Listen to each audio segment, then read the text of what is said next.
Bismillahirrahmanirrahim. Assalamualaikum warahmatullahi wabarakatuh. Alhamdulillah. Alhamdulillahirrabbilalamin. Salatu wassalamu ala asrafil mursalin. Wa ala alihi washabihi rasulillah ajmain. Amma ba'du. Baiklah, kali ini saya akan mempresentasikan tugas saya dengan mata kuliah metode penelitian dengan dosen pengampu Bapak Robi Setiawan, Eskom MSI. Sebelumnya, perkenalkan nama saya Muhammad Anajmi dengan NIM 7012000156. Baiklah, kali ini saya akan mempresentasikan proposal penelitian saya dengan judul Perancangan Sistem Informasi Pemesanan Makanan dan Minuman berbasis web pada Cafe Haza dan Resto.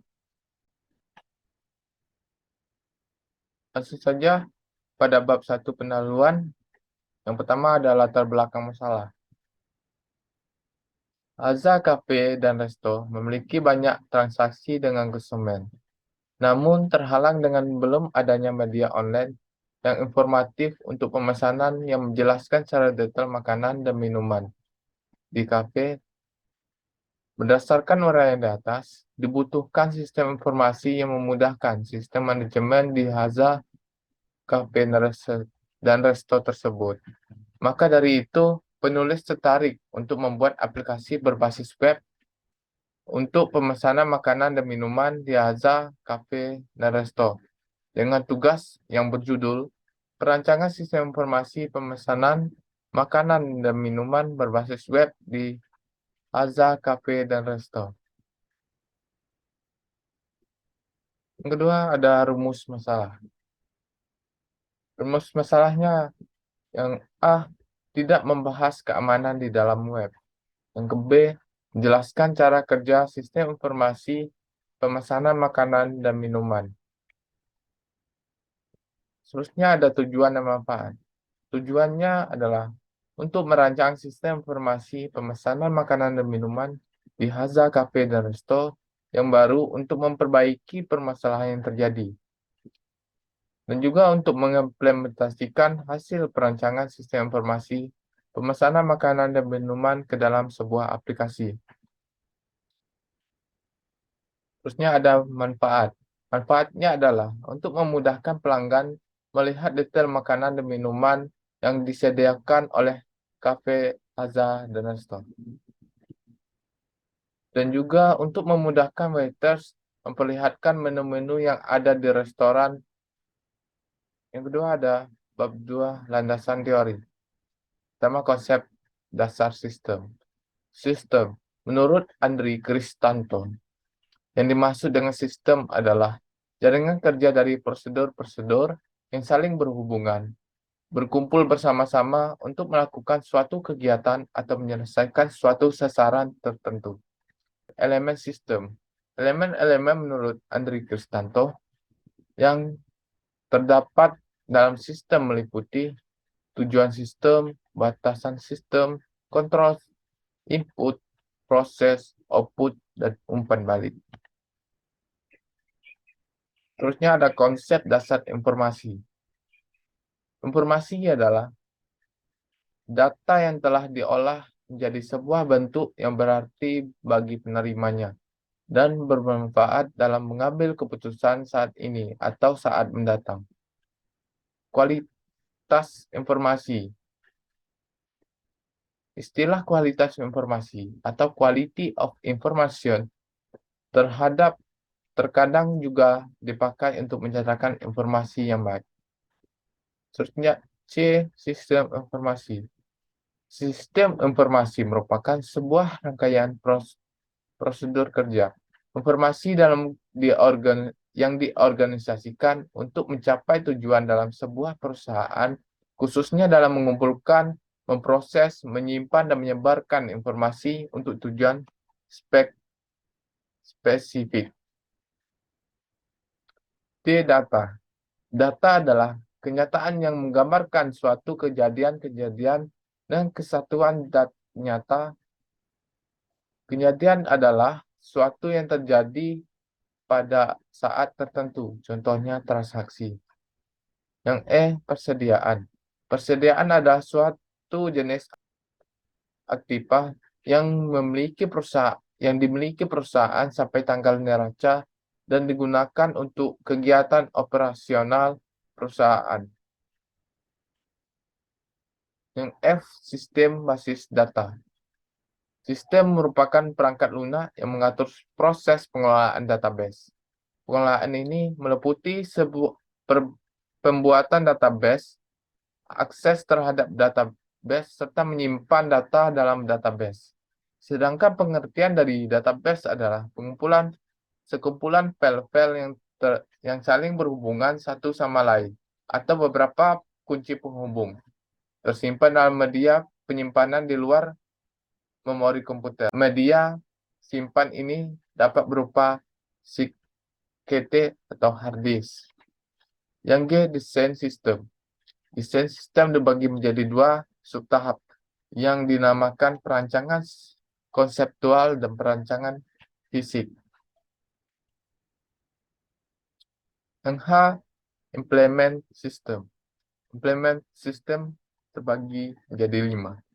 Yang pertama, pemrograman dan pengujian. Terusnya, instalasi perangkat keras dan perangkat lunak. Yang ketiga, pelatihan kepada pemakai. 4, pembuatan dokumentasi. Dan kelima, konveksi. Basis data. Basis data atau database adalah suatu pengorganisasian sekumpulan data yang saling berkaitan sehingga memudahkan aktivitas untuk memperoleh informasi. Selanjutnya, prototip. Prototip merupakan suatu metode dalam pengembangan sistem yang menggunakan pendekatan untuk membuat sesuatu program dengan cepat dan bertahap sehingga segera dapat dievaluasi oleh pemakai. Terusnya ada diagram konteks. Diagram konteks seperti di gambar di bawah ini, yang dimana ada simbol bulat yang menunjukkan suatu sistem proses. Yang kedua ada segi panjang menunjukkan bagian. Yang ketiga ada tanda panah yang artinya menunjukkan aliran data. Terusnya ada data flow diagram atau DFD. Data flow diagram atau DFD adalah sebuah teknik grafis yang menggambarkan aliran informasi dan transformasi yang diaplikasikan pada saat data bergerak dari input menjadi output. Terusnya ada aliran sistem informasi.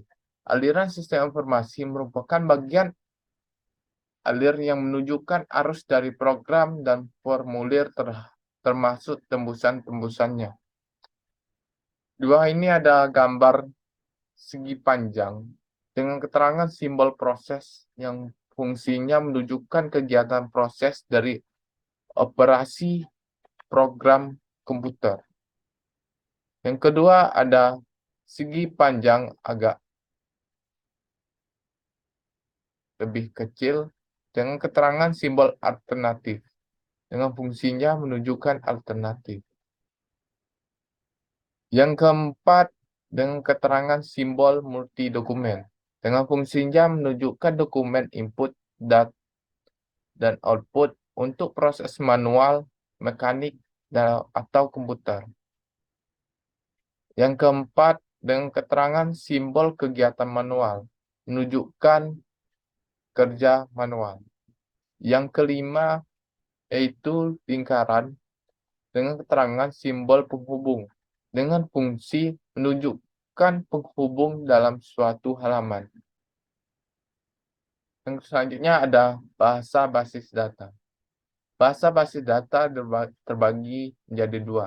Yang pertama bahasa definisi data atau DDL. Yang kedua bahasa manipulasi data atau DML.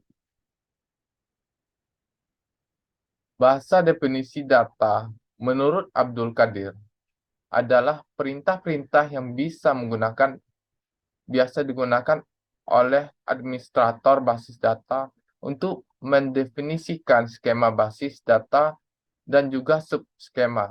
Hasil dari kompilasi dari pernyataan-pernyataan DDL disimpan dalam berkas-berkas spesial yang disebut katalog sistem. Katalog sistem ini memadukan metadata, yaitu data yang menjelaskan objek-objek dalam basis data.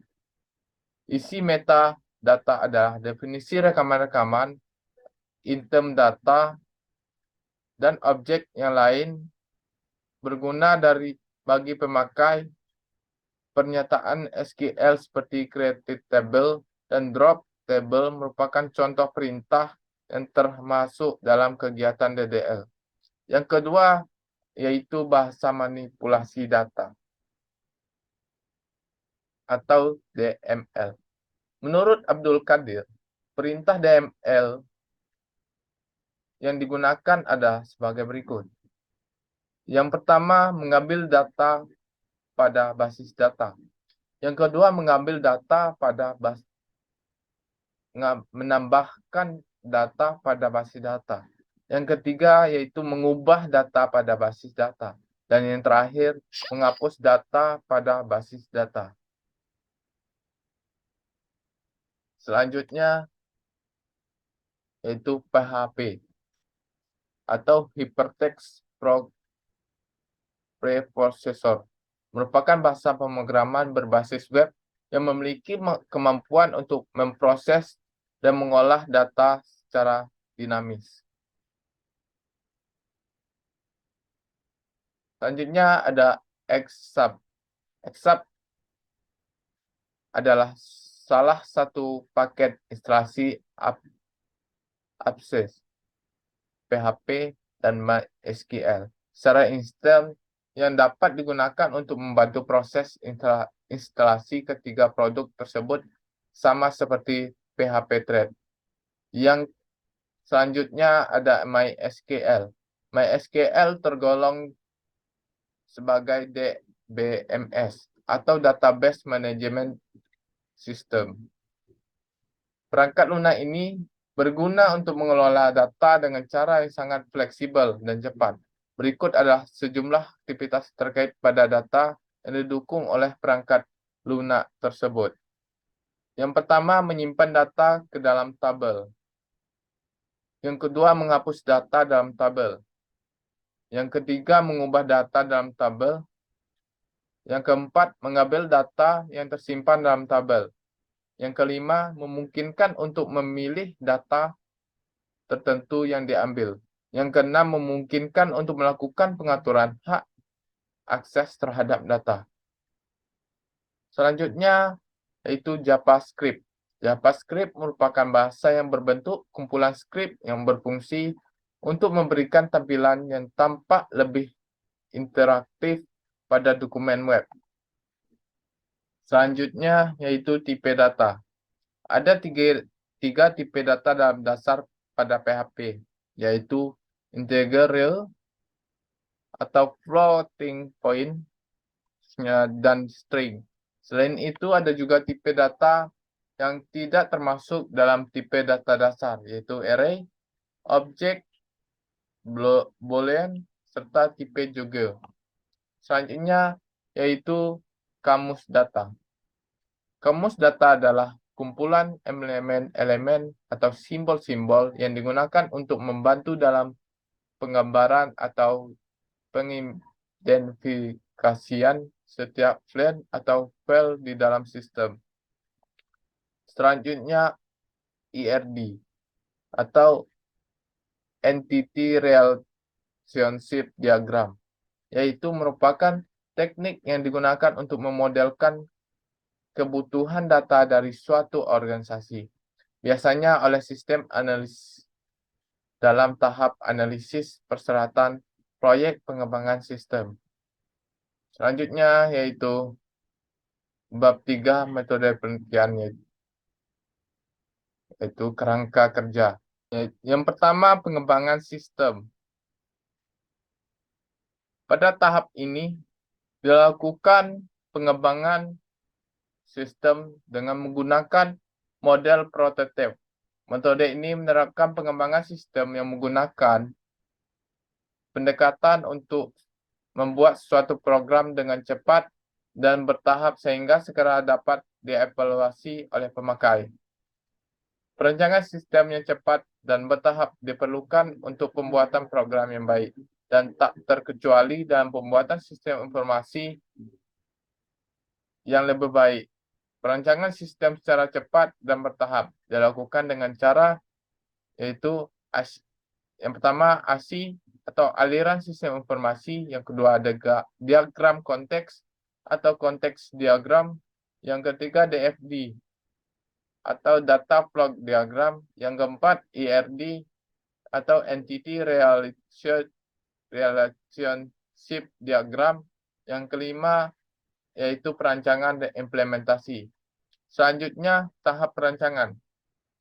Berdasarkan penelitian dan pengamatan yang penulis dilakukan pada sistem pemesanan dan minuman pada restoran, Haza, Cafe, dan Resto, dapat dilihat masalah yang dihadapi yaitu proses pemesanan makanan dan minuman pada restoran Haza, Cafe, dan Resto masih menggunakan cara manual. Hal ini menyebabkan sering terjadinya kesalahan dalam mencatat pesanan dari konsumen. Yang kedua, laporan yang dibuat tidak lengkap dan lambat karena kesulitan dalam penulisan laporan. Pendataan disimpan secara manual dalam lembaran buku yang terbentuk arsip. Hal tersebut terjadi karena belum ada pengguna teknologi yang dapat membantu dalam pelayanan pengolahan pesanan dari konsumen. Sebelum menganalisa dan merancang sistem informasi, selanjutnya yaitu pengumpulan data. Pengumpulan data merupakan metode yang difungsikan untuk memperoleh informasi-informasi atau data-data terhadap kasus yang menjadi permasalahan dalam laporan tugas akhir ini. Pada 3 pendekatan yang penulis lakukan untuk memperoleh informasi-informasi dan pengumpulan data diantaranya adalah observasi, yaitu ada suatu proses pengamatan dan pencatatan secara sistematis, logis, objektif, dan rasional menggunakan berbagai fenomenal baik dalam situasi sebenarnya maupun dalam situasi buatan untuk mencapai tujuan tertentu. Yang kedua yaitu studi pustaka. Pada tahap pengumpulan data dengan cara studi pustaka, penulis mencari referensi-referensi yang relevan dengan objek yang akan diteliti. Yang ketiga yaitu wawancara. Selain melakukan pengumpulan data dan metode observasi dan studi pustaka, penulis juga melakukan pertemuan dan wawancara kepada pihak nantinya akan berhubungan dengan sistem yang akan dikembangkan ini. Yang terakhir yaitu alat bantu penelitian. Ada beberapa alat bantu, yaitu pertama perangkat keras hard disk. Perangkat keras hard disk adalah seluruh komponen-komponen atau peralatan yang digunakan untuk mendukung dalam melakukan proses pengolahan data, baik pada saat pembuatan sistem informasi maupun pada saat sistem informasi implementasikan. Adapun spesifikasi hard disk yang digunakan sebagai berikut. Prosesi minimum intercore 3, besaran minimum 4 GB, kapasitas hard disk minimum 500 GB, perangkat tambahan lain seperti mouse dan keyboard. Yang kedua, perangkat lunak software. Dalam pembuat perancangan sistem trans ini diperlukan juga kebutuhan perangkat lunak untuk menunjang proses berjalannya sistem yang akan dibuat. Adapun software atau perangkat lunak yang digunakan adalah sebagai berikut.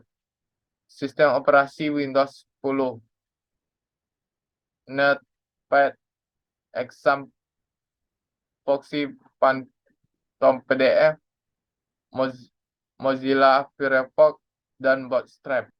Itulah presentasi proposal penelitian saya dengan judul Perancangan Sistem Informasi Pemesanan Makanan dan Minuman di Cafe Azhar dan Resto. Lebih dan kurang saya mohon maaf. Saya akhiri dengan wallahu muwaffiq ila aqwamit thoriq. Wassalamualaikum warahmatullahi wabarakatuh.